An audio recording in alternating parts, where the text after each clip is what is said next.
ছেলের বউরা যদি একটু বললাম একটু যদি স্যাক্রিফাইস করে তাহলে এই জিনিসটা হতো না। ওনার স্যারের কারণে কিন্তু আমি বাধ্য হয়েছি ওনার প্রতি সম্মান দেখাইতে। ঠিক আছে, এই জিনিসগুলো শাশুড়িদেরও করতে হবে, বাট আবার ছেলের বউরা বুঝতে হবে যে আমি একটা মা রাইখাইছে আর একটা মা আমার কাছে আছে, যতটুকু পারা যায় তাকে সম্মান করে চলা, তার সাথে কথা বলার ভাব ভঙ্গি সবকিছু একটু ছাড় দিতে হবে। ওয়ালাইকুম আসসালাম রহমতুল্লাহ। আমি আপনাকে একটা লিফলেট দিচ্ছি, আমাদের এই সংস্থার নাম association for save the parents, মা বাবাকে বাঁচানোর জন্য সংগঠন। প্রায় এখন গৃহবধূরা পরিবারে আসার পরেই দেখা যাচ্ছে মা বাবা শ্বশুর শাশুড়িকে নিয়ে একটা অন্যায় অত্যাচার পরিবেশ তৈরি করতেছে। আমরা চাই আমাদেরকে এই সংস্থাকে আপনি আপনার ব্যক্তিগত একটু মতামত দিয়ে সহযোগিতা করেন, যে সহযোগিতা অনেক মানুষ শুনলে তারা পারিবারিকভাবে পরিবর্তন হবে ইনশাআল্লাহ। আপনি আপনার পরিচয়টা দিয়ে চাইলে আমাদের সঙ্গে একটু কথা বলতে পারেন। একটু লিফলেটটা দেখেন প্লিজ। এখন আপনি যে প্রশ্ন করছেন, অ্যাকচুয়ালি শ্বশুর শাশুড়ি বাবা মা এদের বউদের একটু দৃষ্টিভঙ্গি প্রবলেম আছে, বাট শ্বশুর শাশুড়ির একটু আছে। তো উভয় পক্ষ যদি ছাড় দিয়ে চলে আমি মনে করি যে আলহামদুলিল্লাহ কোনো প্রবলেম হয় না।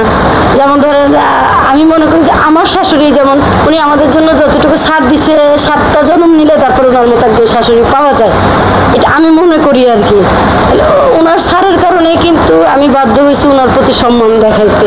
ঠিক আছে, এই জিনিসগুলো শাশুড়িদেরও করতে হবে, বাট আবার ছেলের বউরা বুঝতে হবে যে আমি একটা মা রাইখাইছে আর একটা মা আমার কাছে আছে, যতটুকু পারা যায় তাকে সম্মান করে চলা, তার সাথে কথা বলার ভাব ভঙ্গি সবকিছু একটু ছাড় দিতে হবে, তাহলে ইনশাল্লাহ সুখের। আচ্ছা, আপনি বিয়ের পরে শ্বশুর শাশুড়িকে কি করেছেন আর এই শিক্ষাটা আপনি কোথায় পেয়েছেন?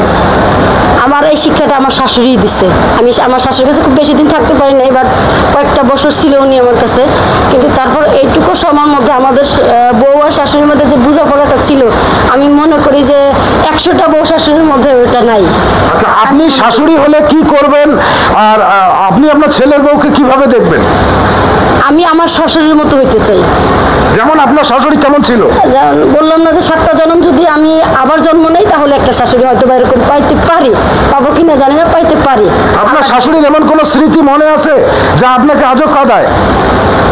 শাশুড়ির স্মৃতি বলতে উনি আমাদের যে খোঁজ খবর নিতে যখন ঢাকা থেকে চলে গেছে আমাদের কাছ থেকে, তখন দেখা যায় এমন কোনো দিন নাই যে ফোন দেয় নাই। এটাই আমার কাছে অনেক বেশি কষ্টের, যে এখন আর কেউ ফোন দেয় না, উনি মারা গেছে, বাট এখন কেউ ফোন দেয় না, জিজ্ঞেস করে না কি রান্না করছো, কি খাইছো, কিভাবে চলতেছো, কতটুকু সুখে আছো।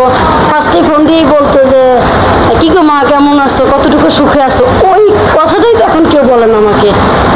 এটাই তো আমি শান্তি পাইতেছি না, এটাই আমাকে কষ্ট দেয়। আপনি শাশুড়ি হলে আপনার ছেলের বউকে আপনি কি উপহার দেবেন? আমি চাই আমার শাশুড়ির মতো হয়ে যেন মানে আমার ছেলের বউকে ওইটুকু উপহার দিতে পারি যেন সেও আমার জন্য কাঁদে। এইটুকু উপহারই আমার কাছে মনে হয় যথেষ্ট। আলহামদুলিল্লাহ। আপনি এখনকার সমাজের এই শাশুড়িদেরকে কি মেসেজ দিতে চান আমাদের এই মিডিয়ার মাধ্যমে? তারা তাদের ছেলের বউদেরকে কি রকম দেখবে? বর্তমান যে পরিস্থিতি, এখানে ছেলের বউ আর শাশুড়ি বললাম না, উভয় পক্ষকে একটু স্যাক্রিফাইস করতে হবে। শাশুড়িকেও স্যাক্রিফাইস করতে হবে যে বউটা নতুন আসছে অন্য একটা পরিবেশ থেকে, আসার পরে তাকে একটু সময় দিতে হবে বোঝার জন্য, সংসারটাকে বুঝে উঠতে একটু সময় লাগবে। বাট আবার ওই বউটাও একটু চুপচাপ থেকে বুঝতে হবে যে আমার শাশুড়ি কি চায়, আমার শাশুড়ি কোনটা ভালো চাইতেছে। ওই জিনিসটা থেকে সামান্য কিছু আমি জানি, তারপরেও আমার শাশুড়িকে আমি জিজ্ঞেস করা, যেমন ধরেন রান্না বাড়ার ক্ষেত্রে বা আমার আত্মীয় স্বজনের সব কিছু, অথবা তাদের আত্মীয় স্বজন, আমার বিশেষ করে শ্বশুর শাশুড়ির আত্মীয় স্বজন আসলে তাদের প্রতি যে একটা সহমর্মিতা, ভালোবাসা, শ্রদ্ধাবোধ, এটা যদি দেখানো যায় তাহলে ওই শাশুড়ি বউকে ভালোবাসতে 100-এ 100 ভালোবাসবে, কোনো কথা নেই। আচ্ছা, প্রায় পরিবারগুলোতে এখন বিশৃঙ্খলা হচ্ছে, এটা কি নারী কোনো কারণ না অন্য কোনো কারণ? নারী কারণ বলতে নারীও আছে, আবার ছেলেরাও আছে, শ্বশুরও আছে, মানে পুরুষদের একটু হাল ধরতে হবে, বুঝতে হবে ব্যাপারটা সবারই আছে। এটা এক পক্ষ বলা যাবে না, এক পক্ষ বলতে গেলে একচাটিয়া হবে না, একচাটিয়া না, সবার ক্ষেত্রেই। আচ্ছা, সংসার জীবনটাকে আপনি কিভাবে দেখেন? ত্যাগ তিতিক্ষার মধ্য দিয়েই কি জীবনটাকে পরিবর্তন করা যায় বলে আপনি মনে করেন?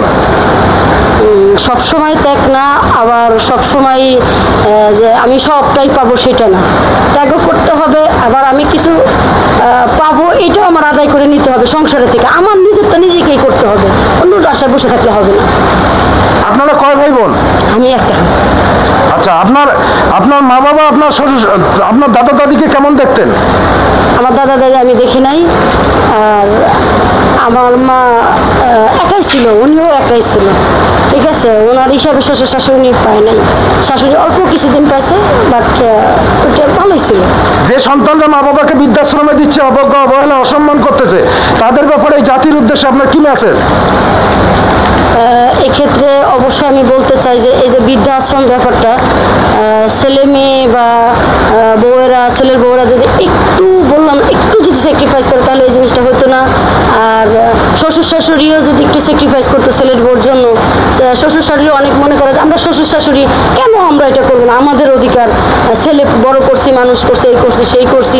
তখন দেখা যায় এক সময় একটা সংসারের মধ্যে এমন একটা বিশৃঙ্খলা শুরু হয়, তখন দেখা যায় ছেলেটাও বাধ্য হয় মাকে বৃদ্ধাশ্রমে দিয়ে আসতে, বাবাকে বৃদ্ধাশ্রমে দিয়ে আসতে। সে বাবা বারও একটু ভুল আছে, ছেলে মেয়ের একটু ভুল আছে, উভয় পক্ষে। আমি মনে করি স্যাক্রিফাইস করলে সব ঠিক হয়ে যাবে ইনশাল্লাহ। আপনি কি বলেন এই সন্তানরা বৃদ্ধাশ্রমে যাচ্ছে? এটা অনেক খারাপ। কেমন লাগে এই অবহেলিত মা বাবাদের নিয়ে? অনেক খারাপ লাগে। আমরা এটা বন্ধের আন্দোলন করতে চাচ্ছি, বাংলাদেশে আর কোনো সন্তান যেন বৃদ্ধাশ্রমে না যায়, কোনো সন্তান যেন অবহেলিত না করে তার মা বাবাকে। আমরা প্রয়োজন মধ্যে আইনি ব্যবস্থা গ্রহণ করব। আমাদের এই সংস্থা সম্পর্কে আপনার বক্তব্য কি? না, আপনাদের সমস্যা আমি দেখি অনেক দিন ধরেই, বেশ ভালোই লাগে। এবং আমি বেশ অনেকে এই বিষয়টা প্রশ্ন করছি, বাট অনেক জায়গায় পাই নেই, যদিও ভালোই লাগে আমার কাছে। এক কথায় আমার কাছে ভালোই লাগে, মনে হয় এই উদ্যোগটা নেওয়া আরও আগে দরকার ছিল, জরুরি ছিল। ভালো হয়েছে, আগে যান ইনশাল্লাহ, সামনে ভালো একটা কিছু অবশ্যই হবে ইনশাল্লাহ, বাবা মা ভালো থাকবে। আপনি পরিবার, দেশ, জাতির জন্য আমাদের এই মিডিয়ার মাধ্যমে আপনার বয়স্ক যারা আছে তাদেরকে কি পরামর্শ দিতে চান ইনশাল্লাহ? আপনাদের এই মিডিয়ার মাধ্যমে আমি আমার বয়স বললে কথা না, আমি প্রত্যেকটা শ্বশুর শাশুড়ি এবং প্রত্যেকটা ছেলের বউদেরকে আমি এইটুকু জানাইতে চাই, বা ছেলে মেয়েকে এইটুকু জানাইতে চাই, যেন তারা সবাই স্যাক্রিফাইস করে যে কোনো বিষয় নিয়ে সবার সাথে একটা পারিবারিকভাবে মাঝে মাঝে বসতে হয়, ভালো মন্দ শেয়ার করতে হয়, করে যেন এমন কিছু না করে যে বাবা মাও কষ্ট পায়, ছেলে মেয়েও কষ্ট পায়, এমন যেন না হয়। চাই ভালো কম বেশি যাই হোক সবাই এক জায়গা থেকে সুখে থাকুক, এই সুখটা চাই। আপনি কি চান আমরা এই আন্দোলন চালিয়ে যাব? হ্যাঁ, অবশ্যই।